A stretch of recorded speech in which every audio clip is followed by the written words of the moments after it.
so young that you can barely remember, and just how did your Oh, weight okay. fluctuate, your health, and so on? Yeah, yeah. I mean, I think I was kind of like a typical kid where no matter what I ate as a little kid, I was just super thin. And I think Mm. that's a huge, well, I won't get into my opinion on how that affects the world.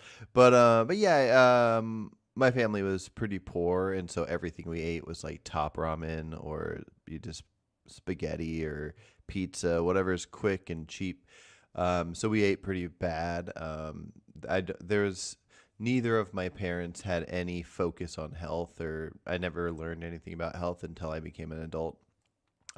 Okay, so that's childhood, and then so from like 18 through now, I'm 39.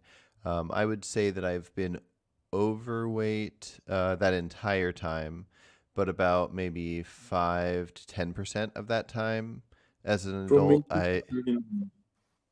what's that? From 18 to 39. Yeah, for me, I don't think I've ever been a healthy weight. There's probably about 5% of my adulthood from 18 to 39. Um, I've I've gotten down to like 190. There's one time I had hit like 170, which is 170 is about pretty close. But most of that time of my adult life, I've been over 200 and closer to like 250. Mm. And yeah, I've So just gone back and forth. I feel like 100 kilos. Yeah. sorry, what's that? Sorry, it's not only our time zones. I gotta do conversions now because I work with metric. Oh, yes, yes, true, true. Whenever I hear somebody talk about their weight in kilograms, I have to look it up and Yeah. um but yeah, as far as the difference between what's from my understanding, like for my height and gender, I should be about 165 for weight, and I've been over 200 for most of my adult life. Mm. Um How much are you but right yeah. now? Right now I am at 220-ish. 220. 220, yeah. Did you have did you lose weight like a little earlier and then regain it?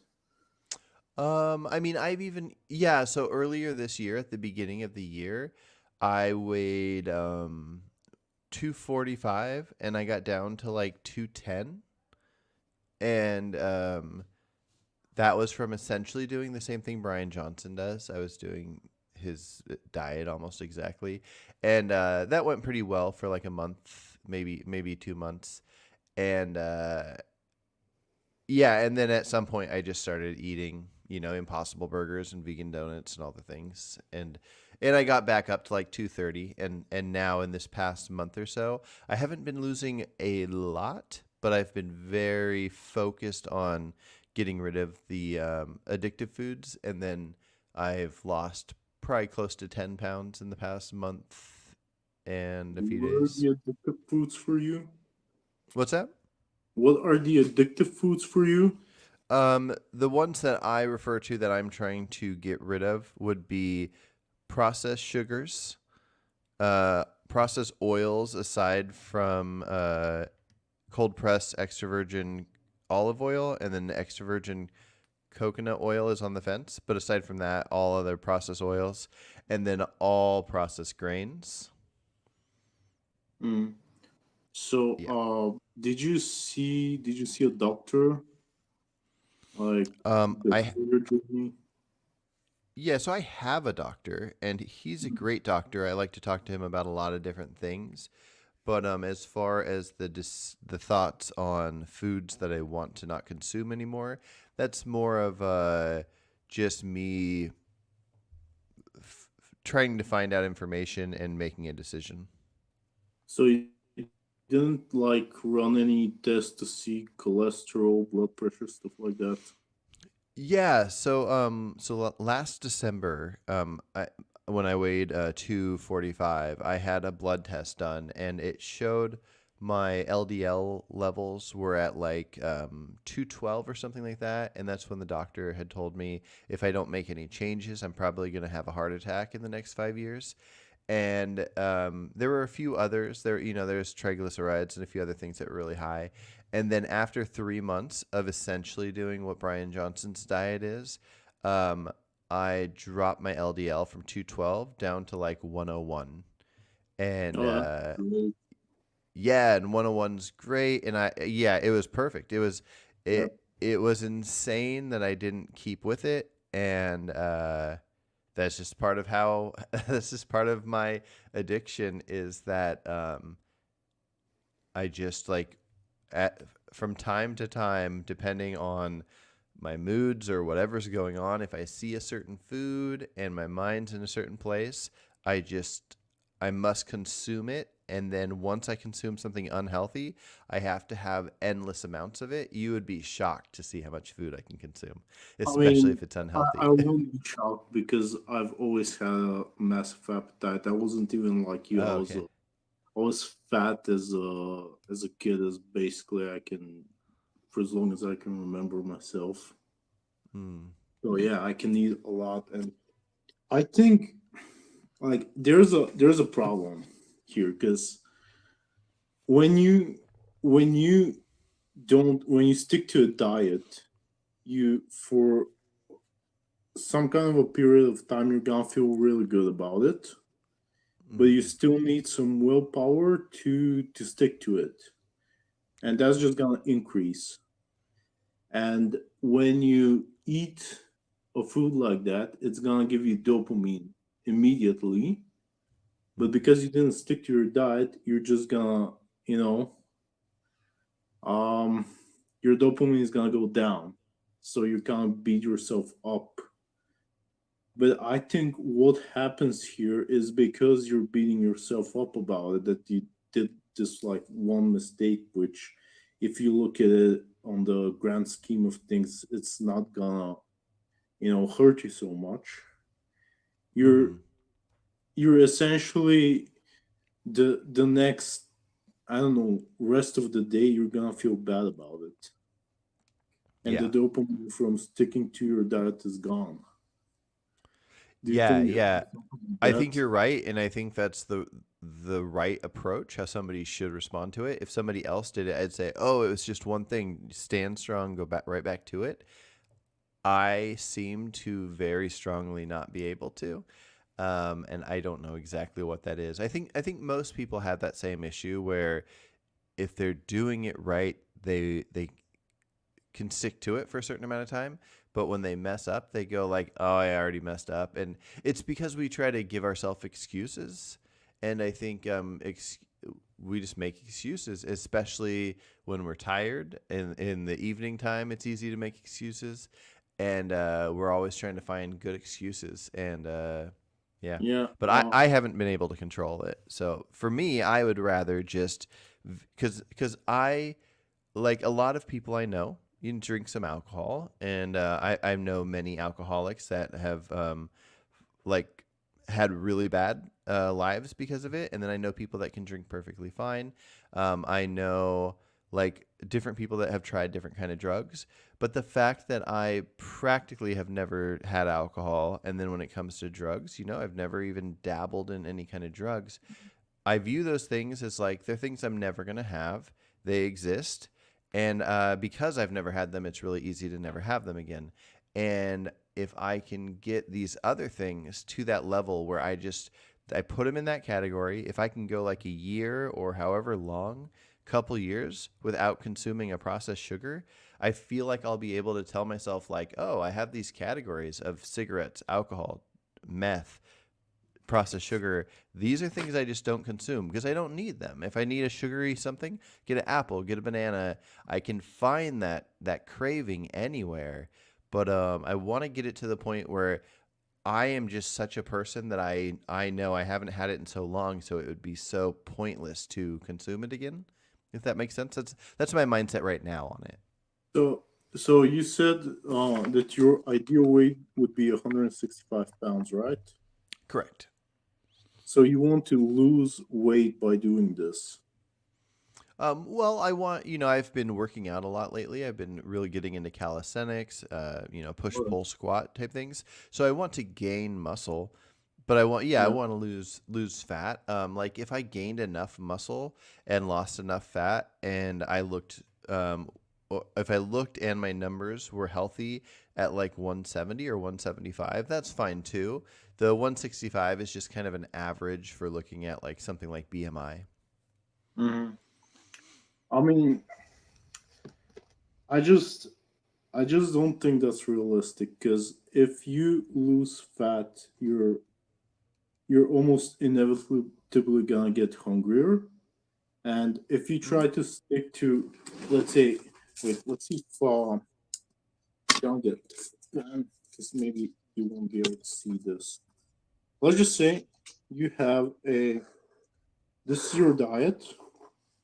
Wait, Okay. can you I can't see really this? see it, but I can remember where I saw your hand go. All right. So let's just say this is a 100% perfect diet. Let's see if I can get it. I don't think I can get it for you to see it. So here you got 0% perfect diet. That's all junk food, nothing but junk food, and that's 100% perfect diet, right? Okay. Yeah. So the way I see it is okay, this is your perceived effort. This is your effort. So this is maximum effort. This requires maximum willpower. This requires none. Mhm. So as you go, you're gonna go kind of like this, where it gets exponential. Like you're Mhm. gonna have a little bit of willpower. You need just a little bit to replace some processed foods with whole foods. And at the end, if you want to replace everything, it's just it goes through the roof. And I think if you cut it off a little earlier and then use that extra willpower to do, for example, more cardio, which is gonna burn a lot of calories, it's gonna be way easier for you. And maybe learn more about building muscle. Yeah, I mean it's possible, but I think the problem is, so from my understanding, you can't exercise away a bad diet. And for You me, can, but most people aren't going to. yeah, yeah, right. But for Like me, I can literally 2 weekends ago I did a 14-hour mountain hike and I ate whatever I awesome. wanted and I literally didn't go to the toilet and it came back lighter than I Yeah. was. Yeah, I mean there are And many I absolutely exercises can. that have a big impact on people. But for me, the amount that I can't control what I eat, I mean again, I think the best thing to compare it to would be like an alcoholic. If you I don't have think two, that's the best thing you can compare it to because you need food. You don't need alcohol. yeah, but there are certain foods you don't need. And so I don't know about in Bulgaria, but in the US, 70% of people are obese. We're talking 50% over, or sorry, Yeah. 50 pounds overweight or more. And the thing is, none of these people want to be, and they can't figure out how not to be.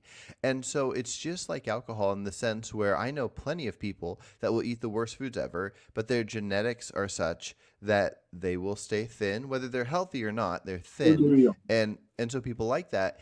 And the problem is when you take alcoholics and then you take somebody that can drink a beer every couple days and be fine, there's no reason to tell the person drinking the beer once a weekend that they need to stop necessarily. But the alcoholic, when you get them off the alcohol, you don't tell them like have one or two beers a year.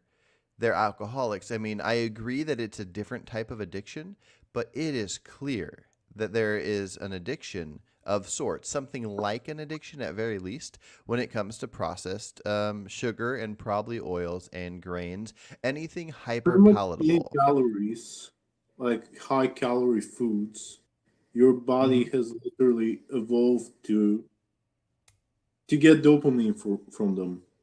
Yeah, but imagine a world where there was no processed hyperpalatable foods. Do you think we would have anywhere near 70% of a population being 50 pounds overweight or more? I think if we tried, we could do it without processed food. I mean, you can get really fat from eating whole nuts and seeds. You Yeah, can you'd get. have to try really hard though, because people get really You full on don't those have to try things. that hard, believe me. Okay, fine. Maybe you don't have to try that You hard, but really as have far to as the wait. cravings go, um, I can tell you from experience, and you probably maybe know from experience too, when you're eating just whole plant-based foods, you're only eating beans and lentils and nuts and seeds, and you could have endless amounts of nuts, but if they're not roasted and salted and all the things that make the nuts taste like really good, they're just raw nuts, then sure, you could eat a couple cups of them when we probably should only have like a half cup a day or something like that.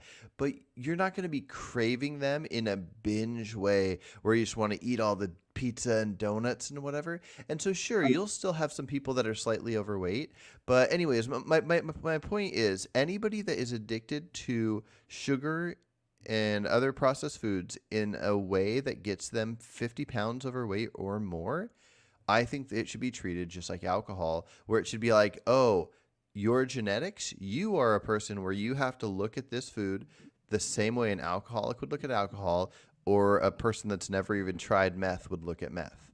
There might be other ways, but if there are, why has nobody figured them out? Why has it been 70% of people obese for the past 50 years in the US?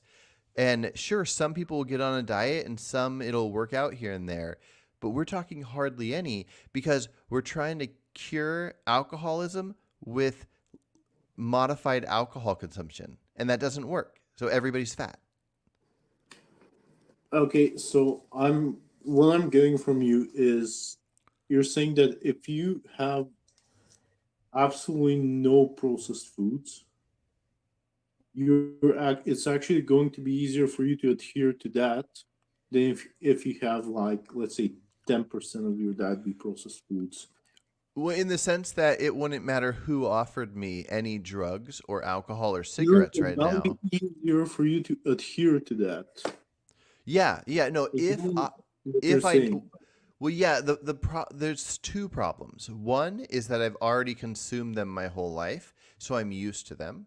I guess there's three problems. So the one is that we view it as acceptable, so I'm surrounded by endless amounts of humans that I'll see eating these things. We view them as acceptable. And three, they're so readily available. So it is complicated. But in the sense that it wouldn't matter how many, like so many people drink alcohol, and I've felt like such an outsider not drinking alcohol, but I still stay away from it because I have a strong feeling that I want to stay away from it for different reasons.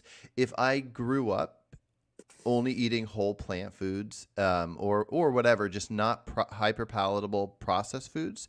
And then when I got to an age where I could look at health and look at the world and I could say, oh, yeah, I want to stay away from these things, it'd be really easy to view it just like the meth and alcohol. It's just hard because my brain knows the Yeah, but dopamine you're not levels. in that And so I want position. those dopamine levels back. Sorry, what was that?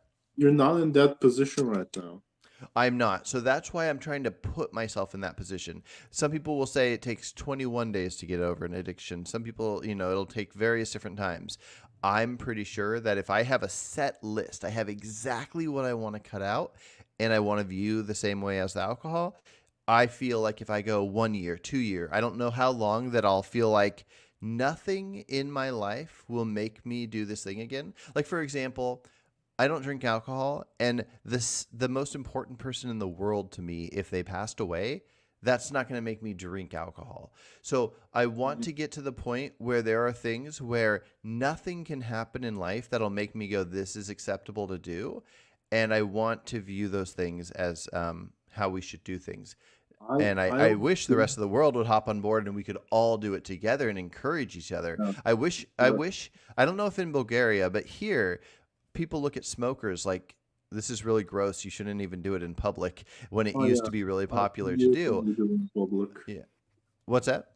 I hate it when they do it in public. Oh, yeah. And so I Well, want fast food to be the same way. When people are walking down the street with a big gulp full of you guys probably don't have big gulps, but like with a giant like Pepsi and they're just drinking a Pepsi in public, I want our world to view it as like these aren't good things. If you're going to do it, hide in shame in your garage. Uh So, what do you yeah. think about like no calorie or low calorie substitutes? I from my research, um, I am not convinced that we should have those. I'm sure it works for some people that need something in place of something else. For me, I'm trying to get to the point of pretty much, unless it is um, considered healthy, I'm trying to get rid of all processed foods. So I don't want to have a dependence on something like that, on using stevia or monk fruit or any of these different Okay, things. but if Yeah. you're really craving something and you're about to like relapse in a hmm sense, don't you think it would be better to take something like this so it doesn't, completely derail you? Yeah, I mean, there seem to be some studies that show that if you drink things that taste sweet, so even like diet sodas and stuff, aspartame, all the various different 0 calorie sweeteners, that increases your appetite, and so that seems like a downside that should be avoided at all costs. But yeah, I agree with you. If somebody's looking at a Pepsi and then a drink that's sweetened with stevia, and they know I'm about to fall off the wagon, which one should I do? Obviously, do the stevia one. But for me, at this point, if I consume stevia, unless I grew it in my own yard and put the stevia leaf in my mouth, if I consume stevia, I would feel like I failed. I have a set list, and that's I'm just at the point in my life where I need those things to be out, and I don't need them in my life. Water's probably the only beverage we need, and I can eat any whole foods that exist. I don't care that we have bred them in a way to be fruits and veggies that look different than my ancestors are used to or whatever. If it can grow, if you can put a seed in the ground, I don't care how we've modified it. If it can grow, I'm fine with it. And sure, we might have to do certain things in moderation. I'm sure you can overeat too many grapes or pineapples or something that's way too sweet or something. I don't know, especially if you don't exercise. But right now, as far as the addiction side of things, yeah, I just process sugar. Doesn't matter if it has calories or not. Process oils, aside from a couple situations, and process grains. That's when I'm gone. Get them out. I So, don't see a downside to it. um, I see a downside to it. So, who do you think has more willpower, you or a professional bodybuilder? Um, Well, I'm guessing a professional bodybuilder, if they are a professional bodybuilder, they have Yeah, more willpower in a sense Chris than Bumstead, me. the world champion. Um, yeah, I would guess that anybody that, especially anybody that's not genetically fit already, has the most willpower. Like anybody that's in a situation where they had to put a lot of willpower into it. I don't know. I'll just go with, yeah, the Anybody who's bodybuilder. in a situation where they're the best of the best. Yeah, they have good So here's willpower. my Yeah. point. You are describing to me what I feel like is a diet which a professional bodybuilder would only follow for the season that they're cutting, and they will not adhere to it for the rest of the year. It's uh, that's the downside I see. I don't think you're being realistic, and because you're putting yourself down for eating just one thing from time to time, or when Yeah. your body fat drops and your your appetite increases because of your body fat drop, you Yeah. cannot adhere to this forever. Gotcha. Yeah. Real quick, I don't want to forget. I remember exactly where you left off. I want to respond to something Phil said in the comments. Well, he just said while listening to this, he turned his car around and decided not to get a breakfast bagel. And that warms my heart. Also, he made a comment about he would trust me babysitting his kid because too many people that watch kids give them cookies, and I wouldn't. And that is very true to an extreme because when my daughter asks for processed foods, I always tell her no, go get mom to do it. And and I only give her whole foods. Okay, so from what you said, depending on what you mean by Oh, what was it? The realistic. Depending on what you mean by realistic, I think you're right, because something being realistic becomes more tough when you have it surrounding you. If somebody lived in a house with 10 other adults and they're all friends, so you got 11 adults that are friends, and one of those people wants to not do drugs at all, but all those other 10 do drugs all the time. They're partying, they have all the heroin and the cocaine and all these different things. Then sure, it's probably not realistic for the one person to think that they'll be able to go a long time without doing drugs because it's around them. Let's say it's free. All these drugs are free. Yeah, it's going to be tough. It's just like there's fast food places all around me. It's going to be tough. But realistically, even in high school, when I didn't have like the strongest of intentions, anytime I was at a party or something and somebody told me to smoke pot or drink alcohol, I stayed away from it. Now, I had specific reasons at that time, and now it's more of a health thing where there is more of a connected to like family issues and stuff. But I said no to these things that would have made me be the cool person if I said yes to. And so, just like right now, it wouldn't matter who offered me alcohol or anything. I'm not going to say yes to it if I find it For unhealthy pizza? and like alcohol or meth or anything. If somebody offered it to me, it wouldn't matter who it was. I mean, it'd be really hard. I have some of my favorite people. Like if Sam Harris said like, "Hey, please use some meth with me," I'd be like, "Oh man, I don't want to say no to Sam Harris," but I would. I would say no. And so the same thing would go for food, where sure it's not realistic in the sense that the people in my house eat food that I don't want to consume. And if I got in my car and drove anywhere, I'm going to see stores full of stuff. You go to something like a 7-Eleven, like a gas station store, everything in there, I would say 99.9% of everything is only the things I'm trying to get rid of. You're right. It's not realistic in the sense that it's tough, but it's realistic in the sense that if right now all processed food disappeared from our world, everybody's going to be perfectly fine. But that's Everybody's not just going gonna to, happen. it's not going to happen. But what I mean is, it's not like these are things we need. They just happen to be things we're stuck with. And we Well, with happen to those not have it. single food that we actually need, we can go with the other foods. But the thing is, we uh, the amount of willpower that you need to use in order to avoid it completely is, I think, uh, much higher than the amount of willpower you need if you, from time to time, like get some kind of a lower calorie version just to satisfy your brain and then not feel too guilty about it, not feel like you failed. Yeah, I mean, a lot of that just comes down to how our brains work. I think some of it comes down to like I'm kind of torn on free will. I think in some cases we have no free will, and in other cases we do. So there's some people that wouldn't be successful at this kind of thing, no matter how hard they're tried. And then I think there's a lot of people that will be, depending on their surroundings.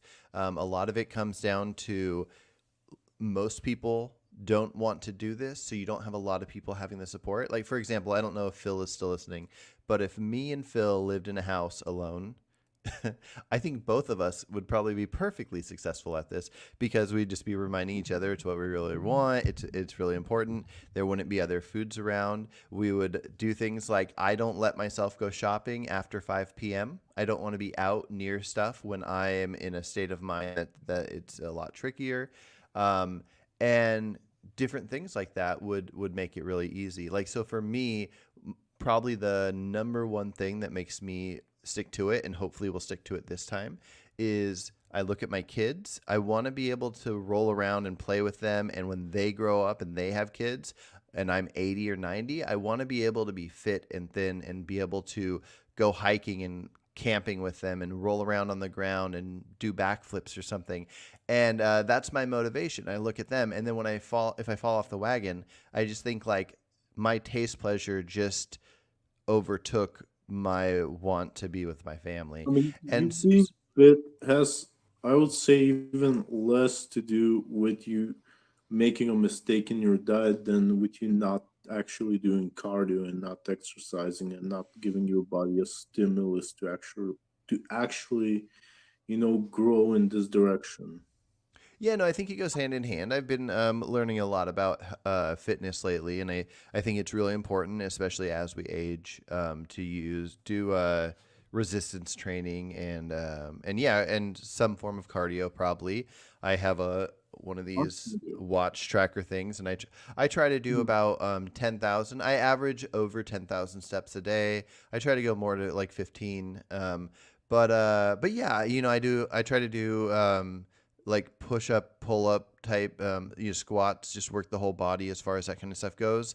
And no, I think that's a very important thing. But I don't think that like if you took somebody that was a perfect size that had the ability to gain a lot of weight and they worked out like crazy. Let's just say not like crazy crazy, but let's just say like an hour of hard workout every day.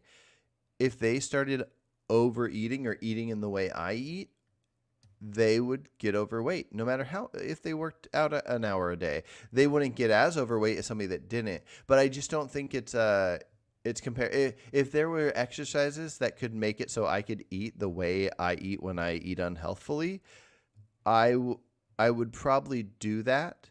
But also I wish I wouldn't because I don't want to eat unhealthy and So, exercise. but Here's one thing. So there are people. I know somebody personally close to me that is very thin, just looks perfectly healthy, and eats about the same way I do when I eat bad. Because when he eats unhealthy, he stays skinny, and that's fine. I feel bad for people like that because he's unhealthy on the inside, and you just can't see it, and they look healthy. I like, at least for me, when I can see, oh, I must not be doing the right thing because look what's happening to me. My body's giving me this signal. And I feel bad for the people that are naturally at a healthy weight at all times because they might have issues with blood pressure and all these different things because they aren't getting this warning sign. I get the warning sign. And so I find that to be good, I guess. I was gonna say something. Hold on. Sorry. Yeah. We talked about you having, talking quite a bit. What was I gonna I say? do Yeah. ramble. It happens. I mean, how you said you do like 10,000 steps, okay? So you do cardio, you do walking, which is, I would say, the best form of cardio for someone who's not in good shape because you can just burn so many more calories if you do it for a long time than if you just do fast bursts of cardio or resistance training, which burns basically nothing. So that's good. I was gonna say, yeah. I mean, if you get good enough at cardio, if you can like jog for hours, if you can run a marathon, you can essentially eat whatever you want, and you won't get fat because it's calories in, calories out. Yeah. Always. Well, one of the problems is when I'm eating bad, not only do I want to do it all the time, but it makes me feel very sluggish and tired. When I like lately, when I've been eating really good this past month and a weekish, I it's the most I've ever worked out. It's the most I've ever moved around. I take my nephew to the park pretty much every day, and I'll do pull type motions and push type motions and definitely lots of squats and stuff at the park because I'm eating really well and I feel energized and I'm jumping around and I feel good. And so that's a big factor too. But yeah, like I don't mind but basically no matter what, even if exercise made me look right, look a healthy way while eating bad, unless that eating bad wasn't affecting my health, I still wouldn't want it. I want to be as healthy and feel as good as I can for the entire time I'm alive. I don't care necessarily how long I'm alive, but I don't want to just make it to 100 but be in and out of hospitals when I'm 70 and 80 and all this stuff. While I'm alive, I want to be the healthiest I can. I don't care too much about looks. I don't None of that matters to me.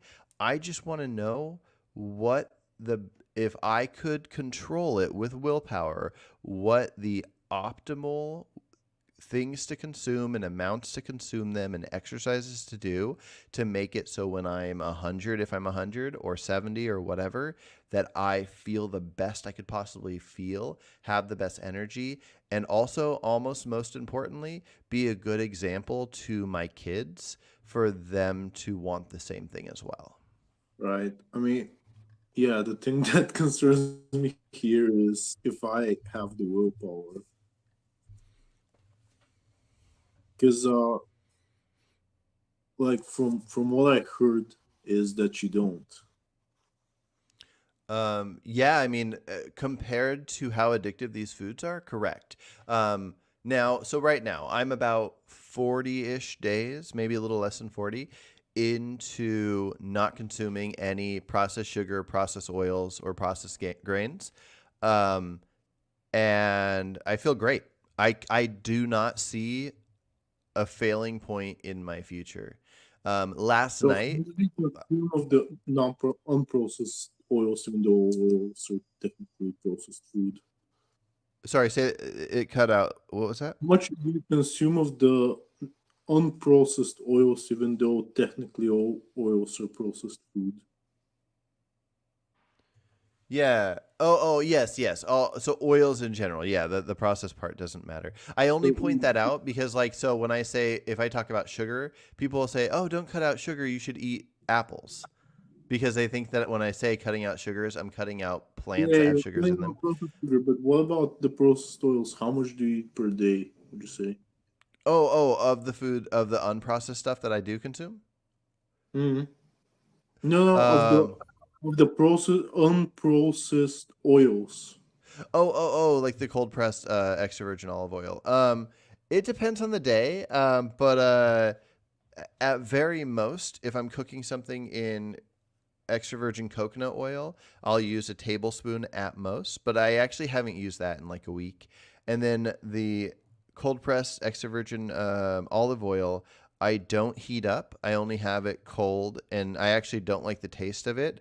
But I'm convinced right now that to have some for the polyphenol count, and I usually do about a teaspoon, but I'm okay with a tablespoon. I mean, okay, it's not a lot, but it's first of all not gonna help your weight loss. So Mhm. do you just do like Brian Johnson, like I just get haven't it got down? I haven't gotten to the point of doing that. I usually put it on a bed of greens, so I'll have like 2 cups of like baby spinach, baby kale, green leafies, and then Like I'll put yeah, like a salad. But yeah, just like the greens. I don't like to do fancy salads, but yeah, I'll have a big pile of greens. I'll put on like a tablespoon of olive oil, a tablespoon of nutritional yeast, and I'll either eat it like that or I'll like make a few eggs and I'll put the eggs on top of that or something. And yeah, but the oil's not a huge thing for me.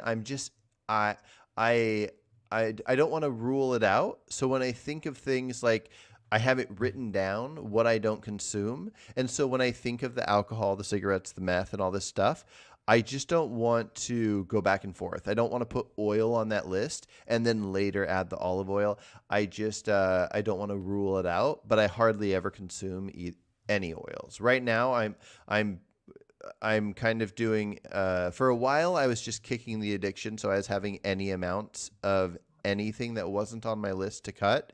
And now I'm trying to specifically lose weight. So I'm doing a calorie deficit where I'm consuming between 1,700 and 1,800 calories a day.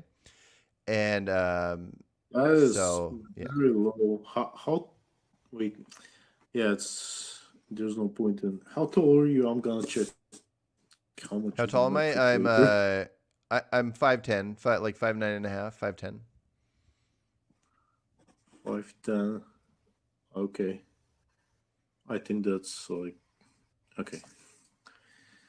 Well, uh, so yeah, you're. How many calories do you think you're like expending?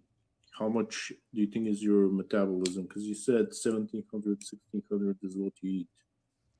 Yeah. it's really hard to tell because, like, yeah, at some point when I'm ready for a maintenance, I'll be able to tell. But so a week ago, I started doing 1,700 calories, and I would see like I would drop like a half a pound a day for a couple days, but then like the past 3 days, it's been essentially like zero, like not even point 0.1. And So, so it's really hard to tell where the maintenance is at, because for a while I was doing between 21 and 2,500 calories a day, just to see if an upper limit of these very healthy foods would have an effect. And I didn't gain any weight going like about 2 weeks eating close to 2,500 calories. did you lose weight? But I wasn't losing weight. I wasn't losing or gaining, and I was doing I was doing on average probably about 2,300 calories. Mm, Um, but since I am a good bit overweight, I don't feel like I look it, but I am. I'm 220. I want to be down to about 200 so I can safely do more exercises without having to worry about joints and stuff. So that's why I'm doing about 1,700 to get down to about 200. And then once I get down, my weight gets down to 200, then I'll probably up my calories to my maybe 18, 1900. So, I And mean, yeah. there are exercises which you can do which don't strain your joints despite, your weight. You don't have to Mhm. jog. For example, do you ride bikes? Do you swim? I do swim. I hadn't for a while, but we actually just got a membership to a place where I Good. can swim. Yeah. Yeah, I mean, there are definitely you can do more exercise that doesn't strain your joints if if the weight is so problematic for that, and Mhm. it's definitely gonna benefit you a lot. Mhm. But Yeah. yeah, I mean, if your maintenance is like 2,300 and you're at 16, 1,700, that's too big of a deficit. Yeah. So here's Like you kind of how should I do look at at, it. at most, at the very most, 500 calories per day, Yeah. Well, deficit. yeah, and I don't If know for you're sure. not, Like, if you lose it too fast, you're gonna essentially your body's yeah, gonna freak out. It's gonna think it's in a famine, and sure, I get it's that. gonna Yeah. So freak here, you here, out. yeah. So here's the thing. So when I first started the current eating plan I'm doing, where I cut the sugar, oil, and processed grains, um, it was just cutting those and doing whatever I want in any amounts of the other stuff. So now that I'm doing sort of a cut, um, what's in my mind is if I fail at the cut, I'm not going to fail at giving up those three things. So what I would do is I'd go, oh, I'm starving, I'm freaking out, famine mode. I might eat another 500 calories. I don't care if I eat another 2,000 calories. I gotta have 4,000 calories a day. But I don't want to fall off on the things that I'm viewing as things I don't consume. So I would just open up a can of beans, or I would like just, you know, bake a potato or Why do whatever you it think? is. Yeah. Why do you think eating in this specific way with no processed food, even the low calorie versions, is more important than being at a healthier weight? Because I think it's what in the long term will help me be successful at being at the healthy weight. If I can get rid of the addictions in a way where I just view those the same way I view meth, I'm never going to have them, then the whole food plant based stuff that sure you could get overweight on if you tried really hard, I think it takes a lot less willpower to control those. So if the other part was taken care of, and now I'm the human that doesn't consume those things, they're just out. And then if I try to do a diet where I'm doing 1,800 calories or 1,900 calories or whatever of the whole food plant based stuff, then if I fall off, then that just means I go to eating whatever I want of the whole food plant based stuff. But then when I go back to dieting again, I do it with the whole food plant based stuff. And so I think if somebody was truly not consuming those other things, then it would be easier for your willpower to try to control how many grapes you eat or how many other of these whole food things you eat than trying to do that plus cutting out the pizza and the burgers and all that stuff. So in my mind, it's like if I put most of my focus into getting that away, then once that's gone, once I'm the human that doesn't consume those things, then yeah, it doesn't matter. Yeah, it's going to take the willpower, and a part of it's going to take just knowing that you're that person, knowing that you did it. If I drank alcohol like a month ago, it wouldn't be too hard to drink alcohol again. But because I know, like I sipped it once when I was 23, like almost 20 years ago. But other than that, I don't touch alcohol. I just like what a waste it would be to fall off. And so Yeah, same thing with these other processed foods. I don't know, because from my experience, it's it's way easier to gain weight, even if, I mean, if your only restriction is to be eating only whole foods. Because in these whole foods, like as I said, you also have nuts and seeds. You said you also Hmm. have oils. They're very high in calories. You can get fat on those. You Yeah, can well, definitely get fat we on could just those. ignore the oils for now. I don't view those as a thing that are important or matter that much. But wait, you're saying in your experience that Yeah, you yeah. gain But more weight I have, eating whole plant-based foods? I have gained weight being on a vegan, whole food, plant based keto diet where I was eating basically vegetables and nuts, and I lost weight, and then it just plateaued. Mm-hmm. And then because it plateaued, I was no longer feeling good, like, oh, I'm losing weight, and I was not at the weight I wanted to be, and it just went up. I mean, Yeah, I gotcha. stopped it. So Yeah. if you drop down to some amount of fat way too fast, your Hmm. body is just gonna tell you to eat more. And Sure. if you have no, like, if you don't do cardio, I wasn't doing cardio back then. It's gonna be just Yeah. way harder for. Yeah, and maybe something happened with how rapid it was or the type of foods or whatever, but it must have Mm, included something like falling off the plan because even though I think calories in, calories out aren't everything, they must work in a sense. Absolutely They don't mean health, but they mean weight loss. Like the professor that ate the 1,700 calories of Twinkies every day or whatever for a month. Um, the calories in, calories out, even if it won't give you good health, you cannot gain weight if you are in a calorie deficit. So you might feel better on doing your calorie deficit with vegan donuts and cakes and whatever, and then also whole foods versus doing your vegan keto or whatever you're talking about. Mhm. But even if there are plateaus here and there, if there is weight to lose and you're in a calorie deficit, you're going to lose it. Now, I don't personally care too much about that, but I just don't accept the idea that if you are saying that you were in a calorie deficit with vegan keto, that the weight came on while staying in the deficit. Were you saying you were It didn't staying in the even deficit? it didn't come on while staying, but it just completely plateaued. It Y- stopped going down. like that harmed your And willpower, and then you ate other foods and gained the weight. yeah, Okay, yeah, okay. No, that makes sense, and that's reasonable. And I might have the same issue that might come up with me as well. And there's different people react different ways to different things, but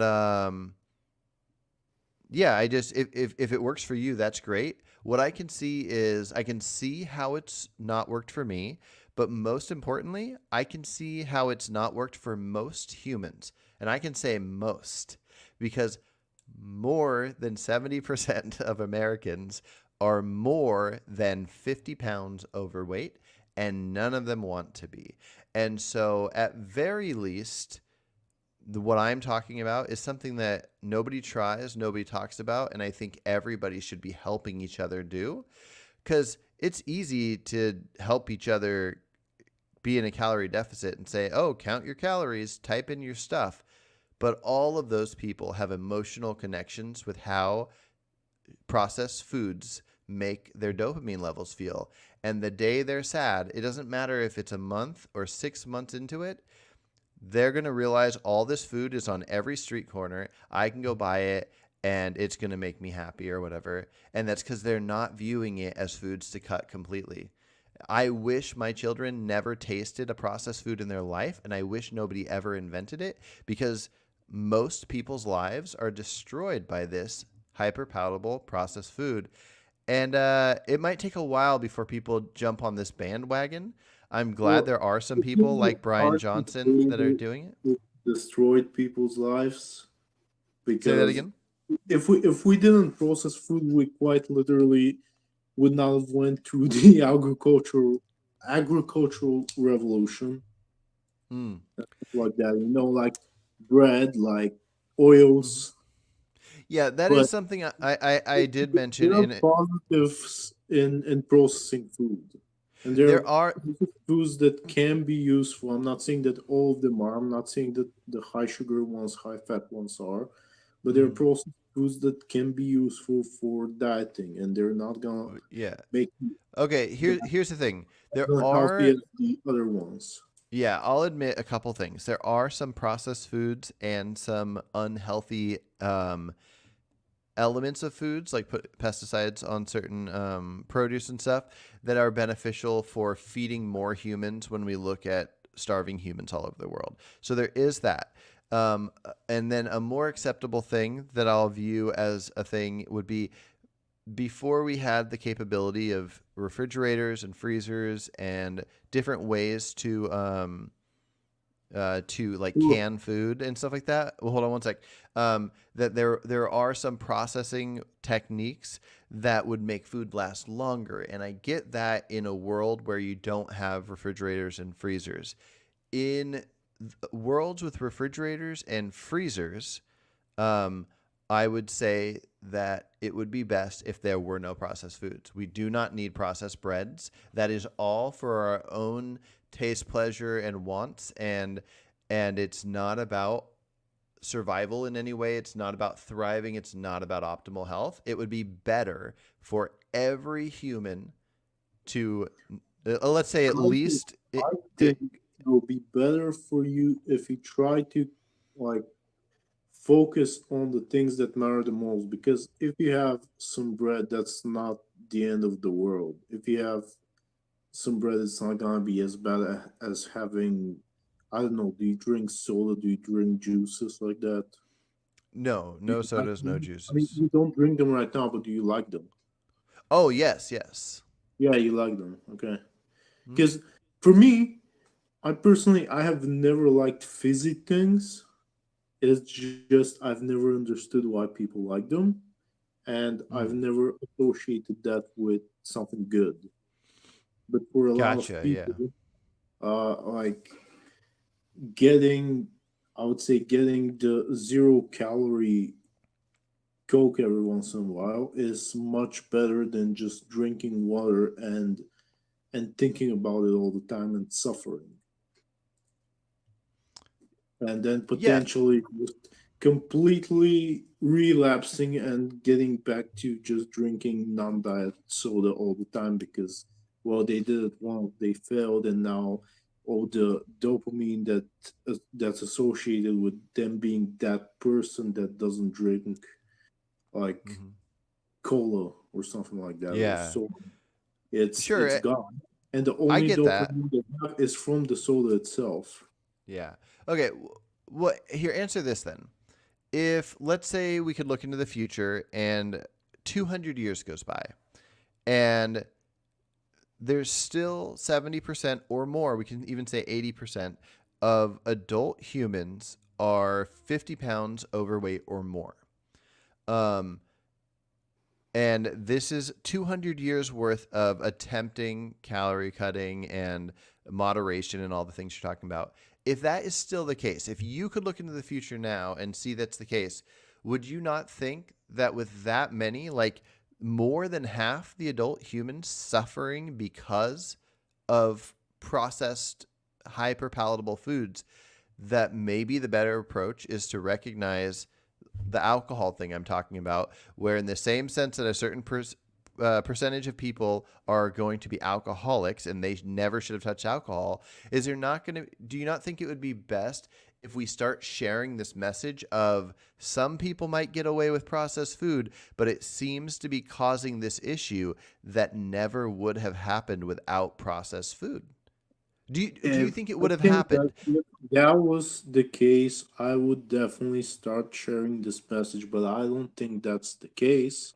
And Okay. I don't think if you give recommendations of people having unrealistic expectations for what their diet should be is gonna lead to this whole thing just you know going away. Well, yeah, and so I think there are the way I'm doing it. much better strategies to deal with that. That's what I'm saying. Well, so the approach I'm taking might be a bit drastic, and so for other people, it might look a little different.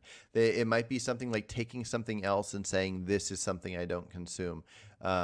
Let's say deep fried food, foods that are cooked in submerged in oil.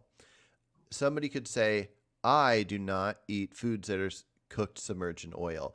It doesn't mean that they have to cut all the oils. They could say, "I do not drink sweetened beverages." It doesn't mean they have to not eat other processed sugars or whatever.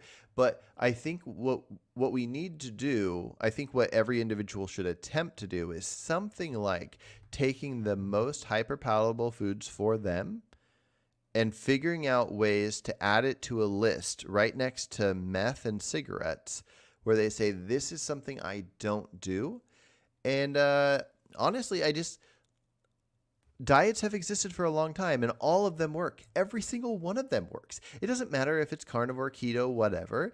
If you're putting yourself in a calorie deficit, if you're counting your calories, if you're looking at your macros or whatever, every different variation of this, as long as you're not over consuming, you will lose the weight and nobody can stick to it. There's so As many long as you're in a variations of. calorie deficit, you lose the weight. Yeah, Yeah. but And even if what it's a I'm small calorie saying deficit, but the is problem is nobody wants to stay in the calorie deficit when they're addicted to, like, imagine it with the alcohol thing.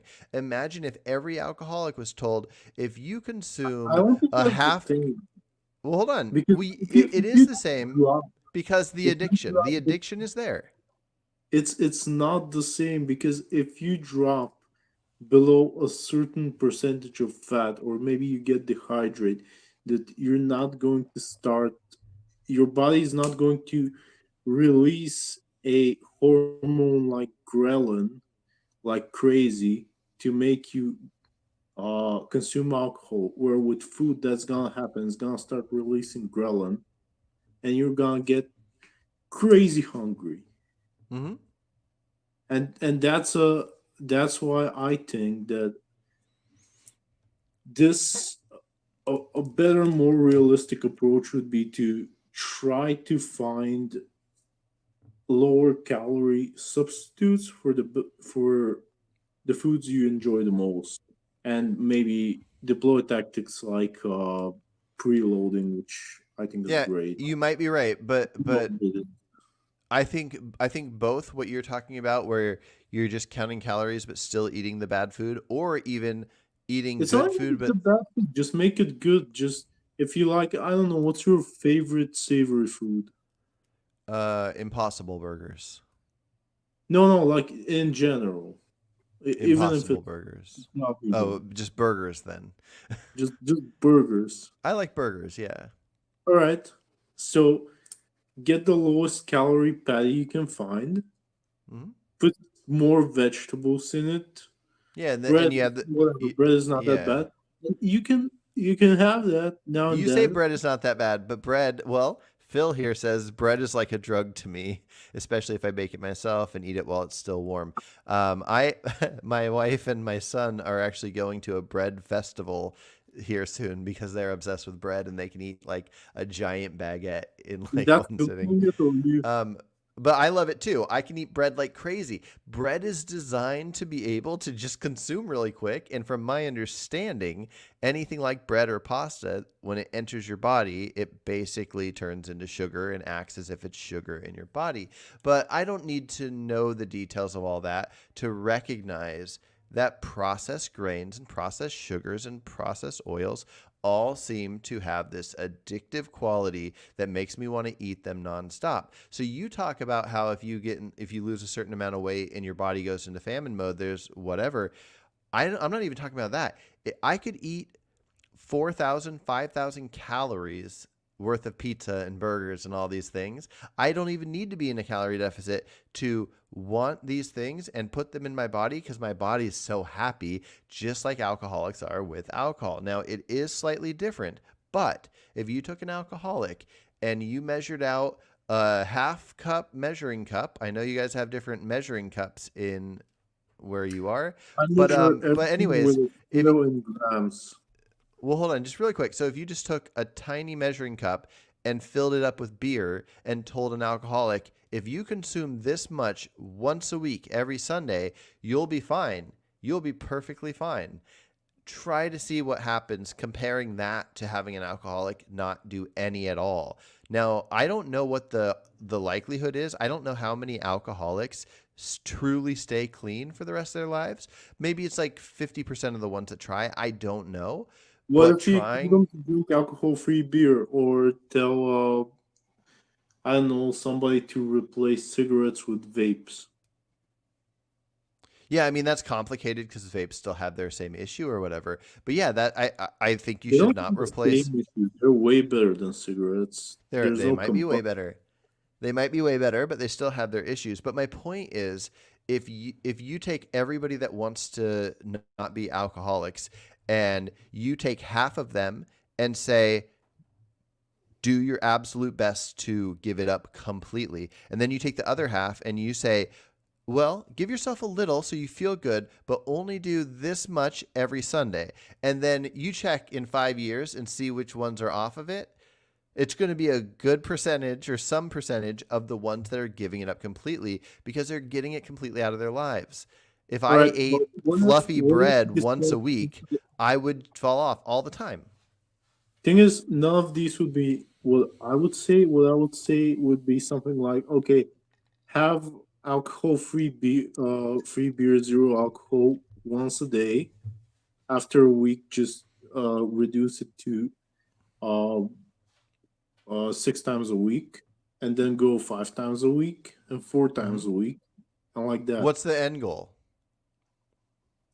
The end goal is to not be addicted, but you're not going like all in without any stimulus. You're You just might be oh, you might be right. Cold turkey might not be best, but what you got to have is an end goal. I think the problem with a lot of diets is people will pick the amount of calories, they'll decide what they're going to eat for their diet, and they have no idea what they're going to do once they lose the weight. And then I think that's why a lot of people probably gain it back because once they lose the weight, then they're trying to figure out their goal. So you're probably right. Somebody might maybe should have the end goal of what I'm starting with, but what they start with should be something like saying, okay, no more fast food, no deep fried food. I'll eat some bread, but only 2 slices of bread a day instead of 5 slices or something like that. And then they slowly work up to it, like you're talking about with the alcohol free beer, with the end goal of cutting it completely, hopefully. Yeah, I think you're probably right there. That's yeah. probably best for Why most people. if you cut it off completely and you think you've cut it off completely, but then you start getting cravings, why would you try to push through the cravings, or would you drink some alcohol free beer again? Like, Yeah, exactly. That's my goal. So I do have an extreme going on right I don't now. think it is, Well, no, because I you're have not okay with any substitutes. yeah, so I'm not okay with any substitutes in that sense, but I am okay with stuff that I would view as not ideal. Like, because at this point, especially while I'm doing 1,700 calories, um, I'm perfectly fine with falling off that wagon and eating 2,000 calories worth of grapes in one sitting. I'll do that because I'm perfectly Impossible. fine. Impossible, right? But I'm perfectly fine with having a handful of things that are probably not the healthiest to do that will keep me off the other things that are addictive. And sure, I have it down to a pretty good science where I'm not going to mess up too bad. I am going pretty extreme. I think it's at very least a really good end goal. And I think for me, I feel great. I feel great on it right now. I also feel great on the 1,700 calories. But if I start, like last night was the first night since I started doing calorie counting that I really badly wanted to eat a lot of food. And I almost did. I'm perfectly fine eating popcorn if I air pop it myself, put some olive oil, some nutritional yeast, some salt on it, and I could eat an amount that wouldn't be good for weight loss, but it wouldn't be me falling off on the sugar, oil, and processed grains. And I would consume it, and it would be that thing that would make it so I don't fall off the wagon. And I almost did it last night, but I stayed strong and I didn't do it. But trust me, that's what I'm going to eat when I fail at the 1,700 calorie thing. I'm just hoping I So never fail on the sugar, oil, you like popcorn? grain. I love popcorn. You like popcorn? Love it. So here's the thing. I wish I liked popcorn. I don't, but it's one of the best things to eat to lose weight Is because it? Okay. you can make it so low in calories. I mean, if you put too much oil, it's not gonna be, but it's Yeah. just it's very high in fiber. It's you should eat more popcorn. If you love it, you should eat more of it. Yeah, yeah. And I can find different techniques and tricks to make food be unhealthy and more palatable while staying in my plan I'm doing. But I really think the plan I'm doing, once I feel there. So my brother actually has not had any processed sugar or oils, like any oils at all, in 7 years now. I basically, when I started learning about whole food and dieting stuff through Michael Greger and some others, I mapped out a plan for my brother and what he eats. And he has way better willpower than me because he's done everything I've ever recommended to the T for 7 years now. And we switched over to doing essentially what Brian Johnson does. And I'll make my brother these like frozen cubes of soup, basically, that he can just have a week's worth in his fridge. He pops it in, does a thing, consumes it. He doesn't care about the taste. He just eats this recommended stuff. And, you know, he went from like over 300 pounds down to about, he's like 190 right now, but he's just been at a set, just healthy for close to 7 years now. And he has strong willpower and cuts all that stuff out. I don't think he views it as something he'll ever consume again. And I'm nowhere near long enough time to go like, oh, I'm good, I'm set. But if I go a year without consuming any processed sugars at all, I think I can go like, that's a year. A year is a long time. It would take something horrible to get me to do it again. I don't want to jinx it and say that I feel there yet. Um, but yeah, I think I can be there. It's hard for us to take care of ourselves. There's this really good life rule that I really enjoy, which is treat yourself like somebody you're taking care of. And we can be really good at giving medications to our loved ones that we have to give medications to. Or in this case with my brother, like I actually make almost everything he consumes and I give it to him and he does it. And he doesn't even have to think outside of that when it comes to food. Like every week I have an extra freezer full of bags full of meal prepped weekly meals or whatever. And he So eats do you prep exactly it now? that.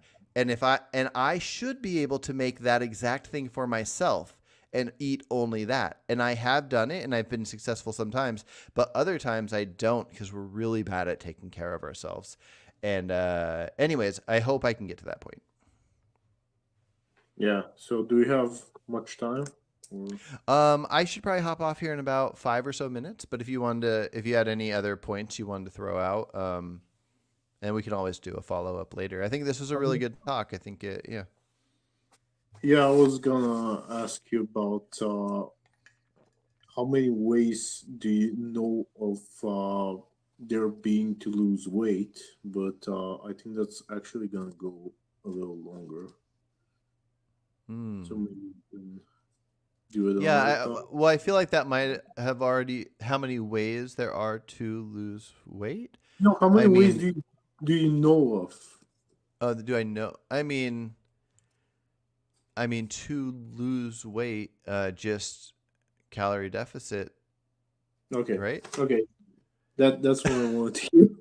I mean, like No, because there's, last I stream you mean, said something that was bugging me, which okay. is like, yeah, I tried the calorie deficit thing, but it didn't quite work, and I've been poking you on Oh, this. what I meant by that It's was like if I do there's a if there's I if absolutely I do a nothing yeah, I just meant if I do a calorie counting thing and I get in a calorie that deficit really counts. while eating junk food, um, I will feel so addicted to it that no matter how well I do for a week or 2 weeks or a month or whatever, at some point I will fall off because of the addiction. And that's why I realized I have to get rid of the addiction. It doesn't matter Yeah, what I do, I have to why, get rid of the why don't addiction. you try to make healthy foods look like and taste like the foods you love that are junk food? Yeah, that's fine. I'm not worried about that. I can Let's do make it like healthy I burger. can take I can do all the processed things to make like a garden burger or like a yeah, take beans and onions and walnuts and whatever the recipe is to make a burger and sure, as long as I'm cutting out the sugar, the oil and the processed grains because I need to get rid of the hyper palatable foods. I mean, that's kind of what it comes down to. Mm. I don't know. I can't. There's no other way. What is the way? Because no matter what you say, if those addictions aren't gone, then I'm going to consume those things. So I you mean, could tell me the most the perfect way diet, and then at some point I'm gonna grab a vegan donut or I'm gonna grab an Impossible Burger and I'm gonna eat it, and I'll have failed at that diet. And when I tell you your diet failed, I'm wrong because your diet didn't fail. Your diet might be perfect. Every diet's perfect. It's no, not I think perfect for you health, don't but think if you cannot look, if I think it's the problem is that you beat yourself up too much when you slip like once. It's there's no point in yeah, that, and the only thing it's gonna do is it's gonna reinforce in your brain that the junk food gives you dopamine, and after that, it's just nothing. And instead, you should try to be a little more okay about it. Like we do sure. we make mistakes. I agree with you. And I think there's some things we can control and some things we cannot. And little different details of our personalities are hard to control. So there is something within me where if I slip up, I beat myself up about it and I eat really bad. You are right. And I can't even picture anything that can be done about that. That is just what happens when that happens. But what I can picture is because I view it happening all the time with cigarettes, alcohol, and meth. Um, if something is something I view as that I don't consume, then I don't consume it, and so it's I that think easy. there's something that can be done about that, and I think it's that That's if possible, you but then if again, you don't the make it your if you don't make it your personality to be that guy that doesn't consume these things at all, I Mhm. don't think you're gonna feel that bad about it afterwards, and you're not gonna, No, you you know, might be want right, to but I want think to you're be also depressed. wrong within what is being said because you're talking about if I give into cravings, fall off, and then I beat myself up about it and I fall off way bigger. We're already Yeah, talking about the falling off. I want like we're talking about how I should handle falling off. I want there to be no falling off. Because there doesn't need to be. I can enjoy like Brian Johnson, who's we talk about a whole bunch. He talks about how he feels the greatest he's ever felt ever and he eats way stricter than I'm even talking he's about a doing. millionaire. That's literally his job. Well, You sure, have but a job, right? what's that? You have a job. That's not all you do all day, right? Essentially, yes. It, it it's what is yes I what is Well, I'm essentially yes? well, so I'm sort of a stay-at-home dad, but I also have a nephew that I watch about 40 hours a week, and then I do a small bit of landscaping for a family company that me and my brother own. So I almost feel like I sort of don't work, which is why I'm able to do a lot of these talks and stuff. But yes, I am somewhat busy. But anyways, the Brian Johnson thing, yes, he's a millionaire, and I'm not talking about that. I'm just talking about the diet. If I consumed what he consumed minus the pills or whatever, yeah, I'd be a perfect weight. Like I must be, right. He's eating in a slight calorie deficit. He's eating insanely healthy foods, and he feels great. My point is, I think a lot of people view part of life, as the enjoyment of making tasty food. I don't. I wish I could magically just know what you're supposed to eat. It's right here. I just consume it when I need to consume it. I don't think about it. I don't want to think about what things are going to look like or smell like or anything. I just want to know, this is how much sleep I need. This is how much exercise and what type of exercise I need. And this is how much food I need of what foods. I do it, and I don't even let any of my day be wasted on it. Similar to clothes. You notice I wear this exact same shirt every time I do a podcast. I kind of treat life like that with clothes in general. I'm not exactly there, but I like the idea of just going, I'm going to wear the exact same shirt every single day, so I don't have to think about what I'm going to wear. I just put it on, and don't let that be a thing that takes up any of my time. I don't want food to be a thing where I go like, oh, I love cooking and I want this to smell right and whatever. There are chefs that love that kind of thing, but I don't think that's how humans should be treating food. Food is something we need for health, and so we should put in what's healthy, and then that's it. Don't even put any more thought into it. It's just follow the algorithm, as Brian Johnson says. Have you ever thought about being a fitness influencer? If I ever get really fit and I feel good, like I'm really into calisthenics, and if I get good at stuff like that, I'm sure in the sense that my YouTube stuff is kind of like about how we live. So I have passions and obsessions that I don't talk about on YouTube that are just personal to me, like music and movies and stuff. But if it has to do with how we live, politics, philosophy, what's healthy for us, sleep, exercise, all these things, I'll definitely always talk about them. And if I get really good at doing like calisthenic stuff or whatever, I might film a thing and show people like, this is how I train. If you have interest, you can... What's that? I think it's actually gonna be easier for you to stick to something if you just document it on YouTube. I think just the fact that you're a YouTuber right now, it's gonna make it easier for you if you. Honestly, I think you're right. Like when I'm having influencers that don't start their YouTube channels from being fit. There's this guy Brentley G. Mm-hmm. He started when he was very, very obese. He's still quite obese, but he's made a lot of progress. So you don't have to do it from the point where you're fit.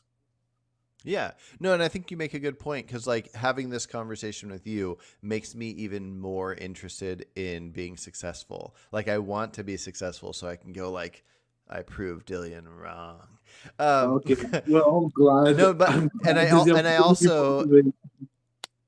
also like when I hear the things you're saying, I think you're making good points, and I want to factor them into how I shape my views on things. And these conversations, they mean a lot, and they help me structure things different ways. But yeah, I think you're right. I think having these conversations will help you feel accountable. If I were to gain like 50 pounds, people can see me. They would notice that. And so like, I want to be successful. I want to try these things, and I want to be able to share it with others. So if I go a few months without doing talks like this, that's when I'm more likely to fall off and have issues and stuff. And so, yeah, I think I don't know if I'll do videos of like exercise stuff right away.